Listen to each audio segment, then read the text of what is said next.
Hello everyone, my name is Deborah Dogba. This is Afro Swag Media and Magazine. Today I have a very special guest here. His name is Gibril. Did I pronounce it right? Okay. Yes. Welcome to the show, Gibril. Good to be here. Do you want to introduce yourself? Yes. Hello everybody, my name is Gibril Mansaray. I've founded a few businesses and a nonprofit. One of them is GS Mansaray and Associates. I provide consultation for organizations, for individuals in their career paths, and also for entrepreneurs to help them with the mindset. I also run a foundation called the Pa Kareem Memorial Foundation. It's named after my grandfather. We currently, in Sierra Leone, West Africa, educate about 300 kids annually in what the U.S. would call K through 6 education. Over there, they just have a primary and a secondary school, which is equivalent if we had our K through 6 in one school and then 7 through 12 in another school. And currently, we provide that education where they learn to read and write in English as well to about 300 kids annually. And we're proud of the work we do, and we're looking to expand. Okay. So it seems to me like education is at the core of your services and most of the things that you're involved with. Yes. So for the foundation, our tagline is using education to empower generations. And the reason why I went with that as our tagline is because of what education has done for my family. My dad, he was a top math student, which in Sierra Leone in the 70s, it got him a job in a tourist hotel. And for us, we might think, you know, your kid is a top student, he's a merit scholar or something. But the thing about the tourist hotel is it gave him access, which is another important word for us, access and opportunity. In that case, it gave him access to tourists, one of which was a professor from the University of Iowa who met with my dad and actually told him if he ever wanted to come and study, he would help him get here. He actually did help him get to Muscatine Community College first in Muscatine, Iowa, and then my dad went on to study electrical engineering at the University of Iowa. So for us, education is the driving force. And then I also am a University of Iowa graduate. I was born in Iowa City at the University of Iowa Hospital. So at the core of everything we've done has been education. So when my dad built the school in 2001, now we had the first school for kids in my dad's home village, and that village's history. And we started with about 50 kids, and now, like I said, we're at 300, looking to expand. So are you a first generation? Yes. Okay. So my dad is from West Africa, Sierra Leone. As I mentioned, my mom is from the United States. She's from Iowa by way of Oklahoma. She actually moved there when she was 5 years old. So on my mom's side, I'm African American. My dad's side, I'm first generation West African. Very interesting. So February, as we know, is the Black History Month, and in celebration of that, we're having all these one-on-ones, interviews. What is your take on the Black History Month? I feel that it is important for us to recognize, first of all, my take on Black history is every day is Black history for me. My mentor said, you are Black history. You know, make your own history as well. But for the month in particular, when I think about this year, I'm also a board member with the 100 Black Men. And on February 1st, to kick off Black History Month, we had our African American History Challenge. And the great thing about that is you see all these kids, not just Black kids, but you see all these kids from different middle schools and high schools learning more Black history in the matter of months than most people in this country learn in their lifetime. So for me, it's inspiring to see the next generations competing and celebrating our history. It's not, you can't tell U.S. history without Black history. They're one and the same. So for me, it is about infusing it into the culture and using February as a catalyst for the rest of the year, not a checkbox to say we're done for the year. Okay, very interesting. So tell me, when it comes to your consulting firm, and is it a nonprofit, the organization? So the consulting firm is not a nonprofit. The foundation is a nonprofit, and the reason we went that route with that is because we ultimately want, I want this to live on beyond me. I'm just taking the baton from my dad that was given to him by his father, and I want this to be expanded. Until last February, most of the work that was done for this school was just done by a handful of us. And what I told my dad is, if all we can continue to do is just send money home, and all we're given is a handout, not a hand up, we're just another form of a welfare system. I said, so if we can send opportunity home, now we can have exponential change that lives on longer than all of us. So the reason we went the nonprofit route is so that we can bring in more people who have a heart to give and want to support, and have exponential change over there in Sierra Leone, and hopefully further as well. So I would like us to clarify certain things, because when you say if all we do is send money home, I'm not sure that everybody will understand what it is about. Yes. So, yeah. Yes, definitely.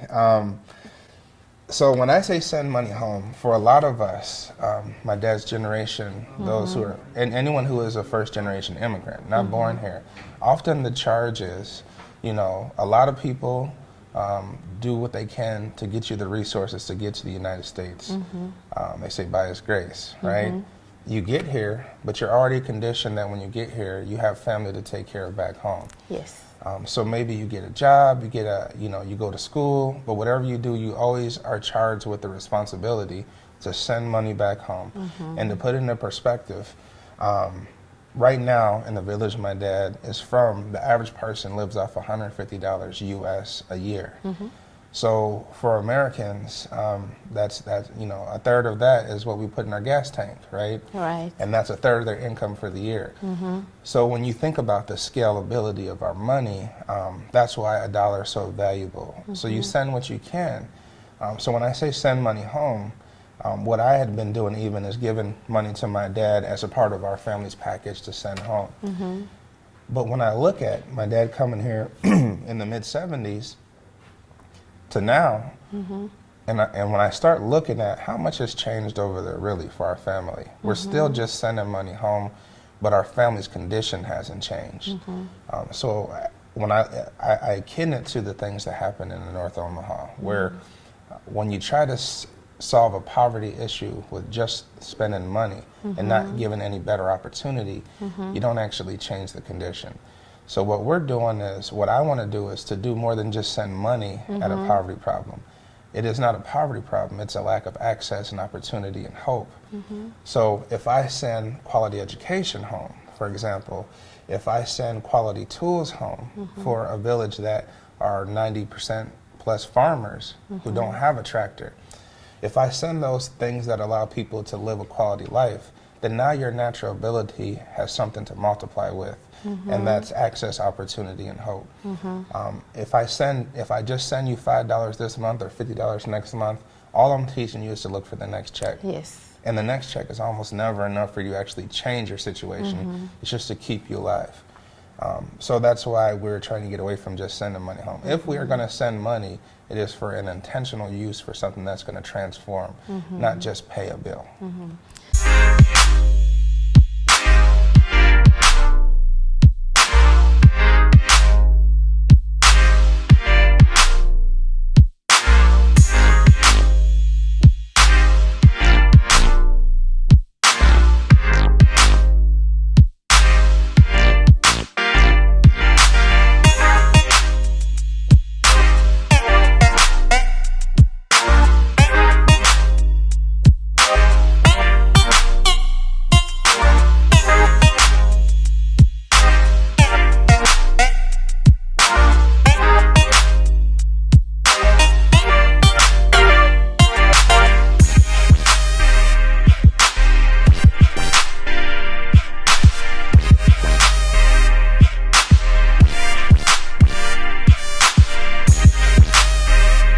That's very powerful. So coming back to your consulting business, have you always been an entrepreneur?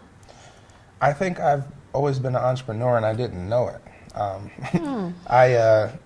I'm late to realize it. My grandma was always an entrepreneur. If it was yard sales, she had a shop. She was always selling things. Oftentimes I had to help set up a lot of those things. And I grew up around that type of spirit.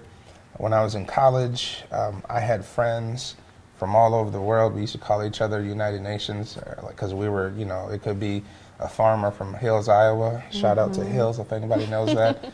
And it could be somebody from Lebanon. But we started hosting talent showcases. And I was never interested in, I couldn't sing, and I wasn't a rapper or anything. But I knew I had friends who had talent in Iowa. And this was one of my friends' passion. So my job was, since I'm a networker, I know a lot of people, bringing people, raising awareness.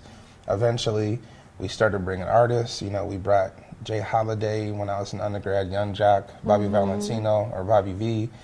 And eventually, we got to get to the BET Awards and the Hip Hop Awards. But I was doing all of that to support one of my friends, because that was his dream. My friend from South Africa named Sadim Mali, that was his dream. And I didn't think about me helping develop budget, creating party flyers, promotional flyers. In my fraternity as well, we were hosting events, raising funding. We created a Hawks for Haiti campaign when the earthquake happened, Valentine's Day concert with Jay Holiday. But I never thought of myself being an entrepreneur. It was literally me just trying to help my friends. But after I got out of college and I got into the social work world doing that work, I realized there's still these things I want to do outside. Like, I can't help enough. And that's actually what led me to get my MBA, because I realized, okay, I need to learn the business side of this thing, because I have the heart stories, you know, but there's people that make decisions who need the number story. And that's when I started waking up to the idea that I've been an entrepreneur a long time. I just never called myself that, because I thought I had to just be one thing. I had to be in the social work field doing the social work, but I didn't think about the importance of having the entrepreneurial mindset and actually developing the entrepreneurial mindset. And this is really a last maybe 2 or 3 journey, two-year journey of embracing the entrepreneur in me. And now I try to help others. A third aspect of my for-profit is developing the entrepreneur mindset and really thinking about what that takes, the shift a little bit to think like an entrepreneur as opposed to just thinking like an employee. So you're coming really from a place of experience. It was quite a journey for you to be where you're at right now. And now that you're offering that as a service and also as a means to help other people in the community, what makes your consulting business and also the nonprofit side of it, what makes it unique for people that need this type of services or help? So on the for-profit side, for GS Mansaray and Associates, what makes it unique is, as I have looked in my professional career, there are so many people walking around feeling like they're less than, feeling like they're inadequate. And I'm not, it's not about, I feel like coaching develops your skill set. Mentoring, for example, develops your mindset. And what I'm seeing, there's a lot of people that don't have the right mindset to be successful. So they don't even see opportunities because all they see is despair. So for us, we utilize what's called the 4 E's. The first one is excellence. And what I say is, your job is to do the best you can, not the best compared to somebody else or some former version of yourself. But every day, our goal should be that I'm going to do the best I can do today. So the first one is excellence. Everything you do to the best of your ability and aim to improve. It's not about reaching some point, it's about continuous growth, a growth mindset. Number 2, we talk about engagement. When I talk with young folks, millennials, a lot of times folks won't attempt something if they don't know if it's going to succeed. So life is about engagement and engage in life. And sometimes you don't have the answers because you're not going to the places where you can get them. Analysis paralysis, you know. So engagement is about engaging life, engaging opportunities, being free to get out of your comfort zone and do some things. The third one is empowerment. And this is really something I hone on for leaders, because sometimes we have leaders, I made a post about this, and sometimes we have leaders who are gatekeepers and not gateways. So if you are a leader, you should be empowering the next. You should be giving that power and that wisdom to everybody, not to a select few, and not keeping it to yourself, because eventually you'll lose your light. Right. But so the 30 is about empowerment. It's about, I want to empower and inspire as much as I can in the way that I can do. And the fourth one is empathy. It's about keeping that door open. This also is connected to the empowerment. Sometimes as we move up, it can be easy to forget where we once were. And then we don't have that grace and that empathy for those who are looking for opportunities. And then also for leadership, sometimes we look at leaders like they need to be flawless, and we don't have any empathy and grace in our hearts to say, let me not be so quick to judge, because I wouldn't want somebody to judge me that way. Let me seek to understand and not pass judgment, and try to grow myself in an empathetic way. So on the for-profit side, I feel like I'm trying to connect folks to passion. I'm trying to connect folks to, I study a lot of change management, conflict management. I'm trying to make sure people are at workspaces where they feel like they belong, not just welcomed. Welcome is the honeymoon, belonging is the marriage, is what I say. So do you feel like 6 months from now you're still as valuable as when you first walked in the door? Do you feel that, you see in the news, hair is a big thing. People being told that elements of their culture is not acceptable. That is unacceptable to me. So how do we work on that in leadership? How do I make sure the person feels empowered? Now on the corporate or the nonprofit side, what I'm looking to do over there is more about, a lot of times when folks get involved with a mission or a cause or a foundation, they don't necessarily know where their dollars go. It's cut so many different ways, and sometimes what makes people hesitant is because they see on the news a lot of corrupt things or misappropriation of funds. I want people to be able to give to something where they can see exactly where their dollars are going, because it's a bloodline connection for me. This isn't an organization that I decided to join. I was born into it. My grandfather was a leader in this village. My father was a leader and is a leader, and I intend to be that for the sake of, they deserve. I'm not here if it's not for the cultural elements and the things that were given to my dad that have been passed to me. So I'm looking for passionate people who are looking for an opportunity to live and work with purpose and to give with purpose, and to know that what they will do today will have an immediate impact tomorrow. On the nonprofit side. You know, you touch a lot of topics, and when it comes to the Afro Swag Media Magazine, our tagline is the ethnic wave, and when it comes to what it is, we focus on 3 different things: engage, narrate, and empower. And when it comes to your business, or your organization, it's the 4 E's: excellence, engage, empower, and empathy. I see a lot of similarities. And do you also do speaking engagement? Yes. Okay. Well, first of all, if I got 2 of the E's you got, I must be doing something right. But yes, that's another thing. I also, me personally,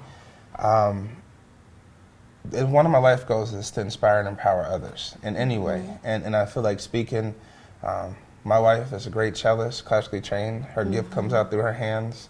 Mine, now when I was younger, my mouth might have got me a lot of trouble. But now I feel like it helps me earn an income, because I truly want people to feel empowered.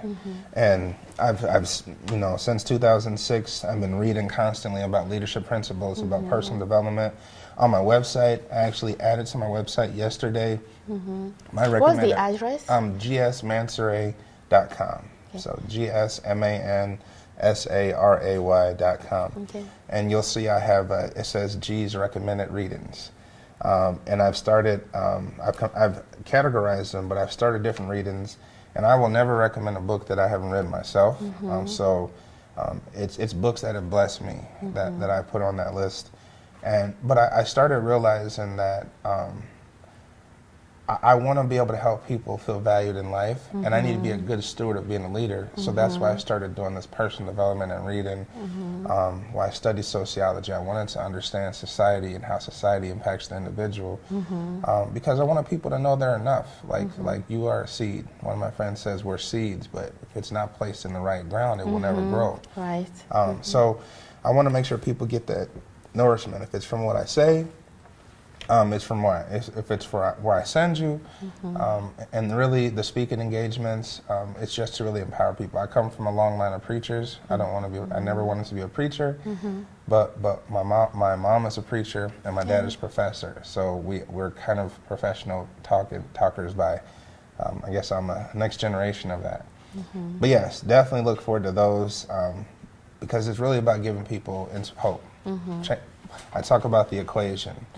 I want to make sure I'm adding to that access and that hope, so that people know they're already enough. Now let's give you a little something to multiply by to get you where you need to go. So we are getting ready to launch the magazine and the cocktail party.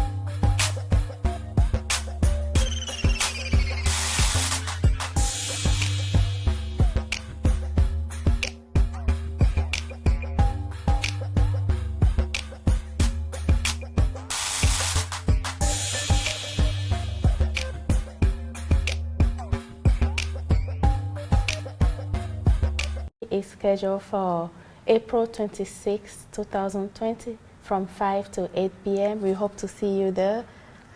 Okay. Any last words? I would say if I have last words, it is don't feel like you have to suffer alone. Engagement is big. Sometimes you're going through something. I learned something very powerful this past weekend when I went to a conference, and it is that something buried looks like something that's planted until the plant comes through, right? So sometimes when you're in a struggle, you might actually you're not buried, you might be planted. And if you change your kind of focus, something beautiful can grow from that. That's so powerful. Well, Gibril, thank you so much for being on the show. We wish you well in your business, every single one of your endeavors. Yes, thank you, Deborah, for having me. Thank you. See you guys later. Thank you. Bye-bye.